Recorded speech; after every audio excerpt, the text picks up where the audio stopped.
Nah, oke teman-teman, kali saya akan kembali lagi yang membahas mengenai kabar terbaru dari timnas Indonesia. Bagaimana kabar kalian? Saya harap kalian selalu sehat ya, dan dimudahkan segala urusan serta rezekinya. Oke teman-teman, memang ini kabar gembira ya. Kita sudah tahu lah mengenai Sumpah WNI ketiga pemain. Tapi ada hal yang menarik teman-teman, bahwasanya ya PSSI ini akhirnya ya secara resmi sudah mendaftarkan tiga pemain ini ke FIFA. Dan kalau kita lihat sepertinya ya deadline-nya itu memang ya kejar-kejaran, bahkan sudah didaftarkan ke FIFA pun saat ini kepindahan federasi itu belum selesai. Tapi ya kita percaya dengan PSSI karena hitung-hitungannya ya kepindahan federasi itu menyusul, dan kalau kita lihat itu saya sangat yakin terkejar sebelum tanggal ya 15 ya. Kalau kita lihat memang itu proses yang sangat ya kita tunggu sekali lah kalau semua sudah didaftarkan ke FIFA tapi kepindahan federasi itu tidak ini teman-teman ya, tidak jalan, jelas itu tidak bisa. Tapi kepindahan federasi ini sudah diusahakan ya, kemungkinan ya kita hari Kamis nanti atau hari Jumat itu sudah ada kabar mengenai kepindahan federasi yang sudah selesai. It's okay ya, kita akan mendapatkan 30 pemain ya. PSSI sudah mengatakan tidak akan mencoret pemain yang sudah dipanggil. Jadi entah itu Nadeo, entah itu Hernando, baik itu di posisi striker Hoki, kemudian ada Septian Bagaskara. Ya, dengan ketambahan tiga pemain ini tidak ada yang dicoret, tetap di bawah. Nah, ini menjadi hal yang sangat bagus. Sebenarnya komposisi saat melawan Australia ini akan seperti apa? Bagaimana yang akan dimainkan oleh Coach Patrick Kluivert? Di sini kita akan bahas tuntas ya teman-teman ya. Oke, sebelum saya lanjut ya, ini ada promo spesial bulan Ramadan ya. Ini parfum super premium ya. Beli satu seperti ini, nanti kalian akan dapat 4. Ketahanan wanginya ini 10 hingga 20 jam, jarak 3 meter masih tercium. Rating tokonya juga bagus ya. Ini harganya cuma 50 ribuan. Kalian cukup beli satu, nanti akan dikirim 4 botol langsung sekaligus. Yang mau langsung kalian klik di pojok kiri bawah ya di video ini. Buruan karena stoknya benar-benar terbatas. Oke, kita langsung lanjut lagi ya mengenai tiga pemain keturunan ini. PSSI sudah mengatakan ya secara langsung bahwa sebenarnya tiga pemain ini diproyeksikan untuk bisa debut ya saat melawan Australia.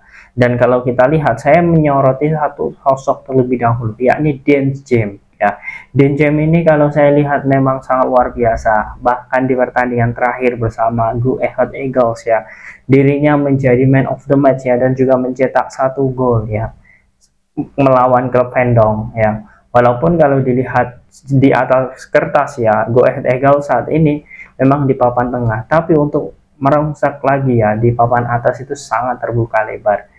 Dan kita sudah tahu bahwa sebenarnya Dan James ini bukan pemain sembarangan ya. Bahkan Go Ahead Eagles ini ya lolos loh di KNVB Baker atau bisa dikatakan Piala Belanda lah. Nah, ini sangat luar biasa sekali. Dan nanti di final akan bertemu dengan Feyenoord ya, Go Ahead Eagles ini.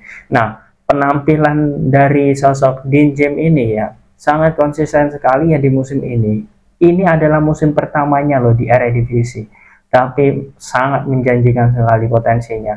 Dan ini bisa mematahkan ya beberapa orang yang ragu ya terhadap Dan James ini. Saya sangat yakin sekali banyak yang ragu apakah dia akan bisa sekelas Verdong. Nah, kalau saya lihat nanti Patrick Kluivert ini akan menjadikan Dan James ini sebagai posisi asli ya, asli dirinya, bukan sebagai posisi yang mungkin sama dengan Verdong.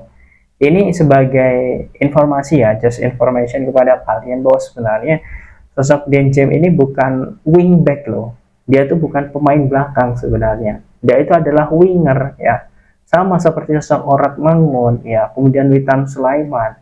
Nah, aslinya itu seperti itu posisinya. Di Volendam pun diletakkan di situ. Tapi ketika di Go Ahead Eagles ya, dia diletakkan di posisi back kiri ya, mirip sekali dengan posisi Verdong. Artinya kalau Ragnar Orat Mangun saja itu absen saat melawan Australia ya, kita masih lega sekali. Verdong tetap dimainkan ya, Dan James bisa juga dimainkan sebagai pengganti posisi Ragnar Orat Mangun ya, ataupun di sisi kirinya ya untuk menggantikan sosok Witan Sulaiman yang memang tidak dipanggil ya. Karena sisi kanan sisi kiri ini sangat penting sekali. Saya sangat yakin sekali mengapa ya Coach Patrick ini memanggil banyak striker, ada Septian Bagaskara, Egy Maulana Fikri, kemudian juga Hoki Caraka, Ramadan Sananta ya, strike oleh Romaini, karena dia tahu bahwa timnas Indonesia ya saat melawan Australia dan juga Bahrain tidak ada lagi strategi defense ya, strategi bertahan itu tidak ada lagi, dan cocok sekali di sini dengan hadirnya sosok Dean James ini. Jadi sudah terbongkar ya mengapa sosok Dean James ini memang sangat diprioritaskan untuk bisa ya bermain saat melawan Australia ya. Kemarin sebenarnya awalnya itu PSSI ingin mempercepat Dean James terlebih dahulu, tapi melihat peluang dua pemain lain Emil dan juga Joel Polepesi ini bisa kerjasama dalam proses kepindahan kewarganegaraan, jadi diserempakkan semua. Nah, ini menjadi poin yang sangat bagus. Nah, itu untuk Dean James teman-teman ya. Jadi kita tidak perlu lagi lah bertanya, Bang, bagaimana sosok Dean James nanti adanya Verdong, jelas posisinya akan kalah. Sama sekali tidak, karena dia adalah seorang winger asli ya. Nah, ini adalah sosok Dean James.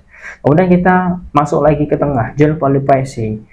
Nah, Polepesi ini kalau saya lihat ya dari beberapa track recordnya ya bermain sepak bola ya, ini sangat luar biasa. Ketika dirinya baru saja diorbitkan ke FC Twente, bahkan dia juga bermain bersama pelatih ya, asisten pelatih timnas kita yakni Denny Lansat ya. Dia pun sangat luar biasa. Kemudian dia ke Inggris ya bersama Sheffield Wednesday ya, kemudian ke Liga Turki ya, sebelum kembali lagi ke Belanda bersama Groningen ya. Artinya secara kualitas ya Joel Polepesi ini sangat luar biasa ya. Dan kita sangat bersyukur ya karena lini tengah kita itu memiliki pemain-pemain yang tipikalnya itu matang semua. Tom Haye sudah tidak diragukan lagi lah bagaimana ketenangan trupasnya bagaikan Andrea Pirlo Indonesia ya. Kemudian kita tahu kita memiliki pemain muda berbakat, Ivar Jenner, ada juga Nathan Cho ya. Kemudian juga Justin bisa ditempatkan di gelandang bertahan. Kita punya itu ya. Kemudian juga di situ ada sosok pemain lain ya yang mungkin bisa ditempatkan seperti Ricky Kambuaya. Artinya di lini tengah kita itu sama sekali tidak kurang. Dan ketambahan dengan Joel Polepesi ya, ini bisa menjadi warning sebenarnya bagi para pemain yang mungkin tidak bisa bersaing nantinya untuk ke depan. Karena Joel Polepesi terakhir ya SK Lommel ya, klubnya di Liga Belgia ya, dia pun juga mendapatkan man of the match ya di pertandingan terakhir saat melawan Zulte Waregem ya. Dan ini menjadi potensi yang sangat kuat untuk meloloskan SK Lommel di Liga Belgia nantinya ya di kasta ke-1. Dan ini peluang itu masih ada. Jadi kalau saya lihat ya para pemain timnas yang bergabung ya ini tidak main-main sekali ya, sama sekali tidak main-main. Oke, kalau untuk sosok Emil ya tidak perlu saya bahas terlalu panjang, karena kalau saya lihat ya ini kedua pemain antara Martin dan juga Emil itu kualitasnya sama hebatnya ya. Kalau kita lihat dari segi market value jelas masih tinggi Emil Audero, kemudian jam terbang bermain di level liga tertinggi jelas Emil Audero menang. Tapi secara kualitas Martin Paes juga tidak kalah. Nah, kita tinggal menunggu nantinya apakah PSSI bisa ya mendapatkan pemain yang sangat bagus ya. Nah, jadi semuanya itu sangat baik sekali. Nah, bagaimana menurut kalian teman-teman dengan ketambahan 3 pemain ini dan prediksi kalian soal Australia? Apakah kita bisa menangkan laga? Silahkan kalian tulis di kolom komentar.